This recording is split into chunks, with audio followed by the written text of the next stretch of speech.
जय माता दी।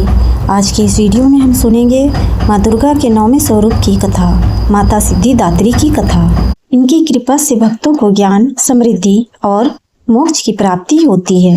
देवी पुराण के अनुसार माँ सिद्धिदात्री अपने भक्तों पर कृपा करती हैं और उन्हें सभी सिद्धियां प्रदान करती हैं। माँ की कृपा से ही भगवान शिव ने असीम शक्तियां प्राप्त की थी। तो आइए सुनते हैं माँ सिद्धिदात्री की इस अनोखी कथा को। नवरात्रि का त्यौहार हिंदू धर्म में 9 दिनों तक मनाया जाता है। इस त्यौहार में देवी दुर्गा के 9 रूपों की पूजा की जाती है, जिनमें से एक है सिद्धिदात्री अवतार। सिद्धि का अर्थ है शक्तियों का होना और दात्री का अर्थ है दाता, विधाता, जो अलौकिक शक्तियां और पुरस्कार देती है। माँ सिद्धिदात्री को देवी पार्वती का 9वां स्वरूप माना जाता है। माँ सिद्धिदात्री 4 भुजाओं वाली शक्तिशाली बलशाली हैं। माँ के दाहिनी तरफ नीचे वाले हाथ में चक्र है और ऊपर वाले हाथ में गदा है। वहीं माँ के नीचे वाले हाथ में शंख और ऊपर वाले हाथ में कमल का फूल है, जिसे धारण कर माँ सुंदर लगती हैं। अपने इन्हीं अस्त्रों से माँ राक्षसों का वध करती हैं।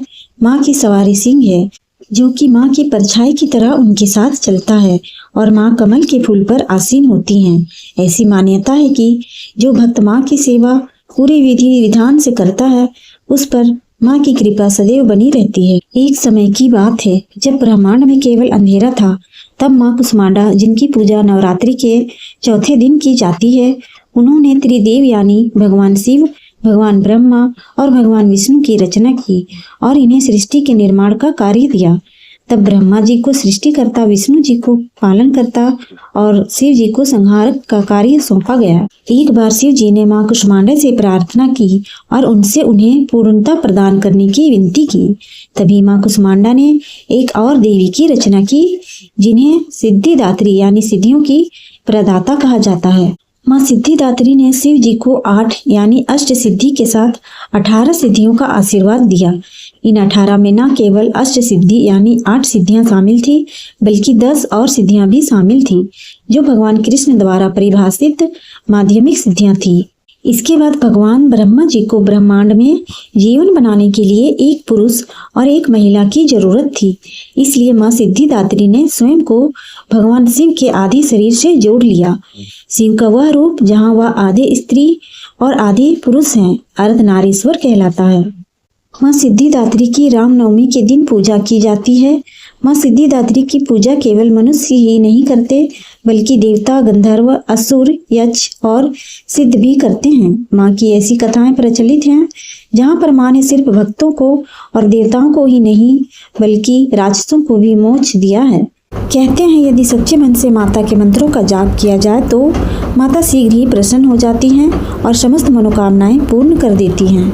माता सिद्धिदात्री की आराधना का विशेष मंत्र इस प्रकार है: ओम देवी सिद्धिदात्रे नमः, अर्थात ओमकार के समान मोक्ष प्रदान करने वाली और सभी को कई प्रकार की सिद्धियां देने वाली माता सिद्धिदात्री की कृपा हमेशा हम पर बनी रहे। हम उन्हें बारंबार नमन और वंदन करते हैं। माँ के कई मंदिर भारत में कई जगहों पर मौजूद हैं। इनमें से सबसे लोकप्रिय ज्वाला मंदिर है, जो उत्तर प्रदेश के पटना में है। माँ की कृपा खुद पर बनाए रखने के लिए भक्तों को निरंतर माँ की सेवा करते रहना चाहिए और ऐसी गलती नहीं करनी चाहिए जिससे माँ उनसे रुष्ट हो जाए।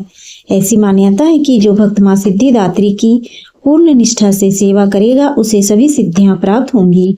माँ दुर्गा के सिद्धिदात्री अवतार से हमें ये सीख मिलती है कि जो भी व्यक्ति धर्म के मार्ग पर चलकर भगवान की सेवा करेगा और अपने जीवन में बिना किसी को ठेस पहुंचाए आगे बढ़ता रहेगा, उस पर सदैव 9 देवियों की कृपा बनी रहेगी और वह अपने जीवन में तरक्की करेगा। सभी प्रेम से बोलिए जय माता दी। ये वीडियो आपको अच्छा लगा हो तो वीडियो को लाइक करना ना भूलें।